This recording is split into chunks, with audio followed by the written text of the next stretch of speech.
Donc ce budget, ce dernier budget du mandat, est à l'image des précédents, c'est-à-dire c'est un budget de procrastination. Donc on annonce, mais on reporte sans arrêt. Pourtant, les ressources ne manquent pas. Plus 4% pour les dotations de l'État, plus 1 million d'euros en 2026. C'est considérable. Plus 1% pour les impôts. Et je rappelle que sur le mandat, vous avez, par vos décisions, chaque année, augmenté les impôts de 32%. Ça, c'est le résultat de vos décisions. Quant aux dépenses de fonctionnement, cette année, je ne reviendrai pas sur les chargés de mission, simplement pour signaler que j'ai demandé, parce que j'ai posé un certain nombre de questions écrites, parce que de toute façon, en commission des finances, on n'a jamais de réponse. J'ai posé des questions écrites complémentaires sur ce budget et je n'ai pas eu de réponse. J'ai demandé quels étaient les emplois d'affectation des chargés de mission. Mystère. Il n'y a pas d'action nouvelle remarquable dans l'intérêt des Noiséens dans les services à la population. Le budget jeunesse est dérisoire pour une ville de 46 000 habitants. 237 000 euros de budget jeunesse. Le budget de la vie sociale des quartiers, de la vie citoyenne, c'est 175 000 euros. Là aussi, on est dans le dérisoire. Moins 12% sur la petite enfance. Là aussi, vous auriez pu faire quelques efforts, mais non. Aucune action nouvelle, aucun moyen nouveau pour la sécurité publique. Là également, il y a de fortes attentes et même un fort mécontentement des Noiséens. Je pense que vous allez le savoir dans quelques semaines. Enfin, effectivement, il y a une explosion du coût du chauffage urbain qui n'est pas du tout compensée par la baisse des consommations de gaz. Nous constatons et nous regrettons, nous aurons l'occasion d'en reparler au cours de cette soirée, le coût exorbitant de la régie du stationnement payant. 500 000 euros de coût de gestion de la régie du stationnement payant, qui absorbe la quasi-totalité des recettes. Le coût très important du CIPLARC, 2,57 millions d'euros, qui n'est couvert qu'à hauteur de 50% par les recettes directes. En ce qui concerne les recettes d'investissement, vous ne faites pas la recherche de subventions.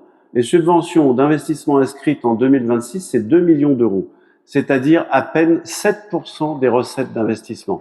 C'est dérisoire dans une commune comme la nôtre. Il faut aller les chercher, les recettes de subventions. En ce qui concerne l'agenda accessibilité, qui est une obligation légale, je le rappelle, là aussi vous avez fait l'impasse. L'aménagement urbain n'est que de voir l'état de notre centre-ville pour voir que c'est un sujet que vous avez complètement abandonné pendant votre mandat. Le programme Éduc-Rénov pour la rénovation de nos écoles, là aussi vous vous êtes arrêté en chemin. À peine 2 écoles rénovées pendant 6 ans. Les opérations de renouvellement urbain du Londo et du quartier Béthisy, elles aussi complètement abandonnées, bloquées par la faillite de Noisy-le-Sec Habitat. Enfin, vous avez inscrit un emprunt d'équilibre de 16 millions d'euros. J'ai demandé par écrit la copie des accords bancaires que vous n'avez pas manqué d'obtenir, puisque c'est obligatoire. Quand on inscrit une recette de 16 millions d'euros dans le budget, il est obligatoire d'avoir les accords bancaires correspondants. Sinon, c'est une recette fictive. Pas de réponse. Enfin, en ce qui concerne l'encours de dette, alors je ne reviendrai pas sur sa diminution liée à l'absence d'investissement structurant, mais sur une inquiétude majeure. Parce que j'ai relevé que dans les emprunts garantis à 100% par la commune, il y a encore 34 millions d'euros d'emprunts garantis au titre de Noisy-le-Sec Habitat. Alors je ne comprends pas et j'aimerais bien avoir votre réponse, monsieur le maire et président directeur général de Noisy-le-Sec Habitat. Pourquoi, alors que le patrimoine a été vendu en totalité en 2025, il y a encore au 1er janvier 2026 34 millions d'euros d'emprunts garantis en capital restant dû, bien sûr, au 1er janvier 2026, pour des programmes qui ont été vendus à Est Ensemble Habitat.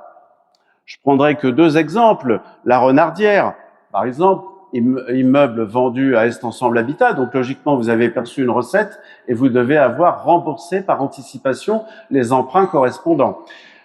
La même chose pour les 5 logements et le siège social de la rue Moissan, qui apparaît encore comme capital restant dû dans les emprunts garantis à 100% par la commune. Donc je voudrais savoir ce qu'il en est exactement puisque c'est une question à la fois financière grave pour la commune et également une question de démocratie, parce que là, on n'a pas eu les comptes 2025 de Noisy-le-Sec Habitat, bien évidemment.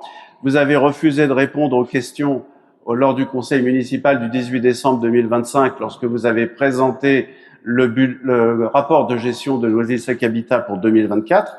Donc j'aimerais savoir s'il reste effectivement, à ce jour, 34 millions d'euros de capital restant dû sur les emprunts garantis par la commune pour Noisy-le-Sec Habitat. Ça, c'est une question sur laquelle j'exige une réponse ce soir, parce que les Noiséens doivent savoir. Je vous remercie. Alors, j'ai été mis en cause par Monsieur Gerbier qui parlait de fake news.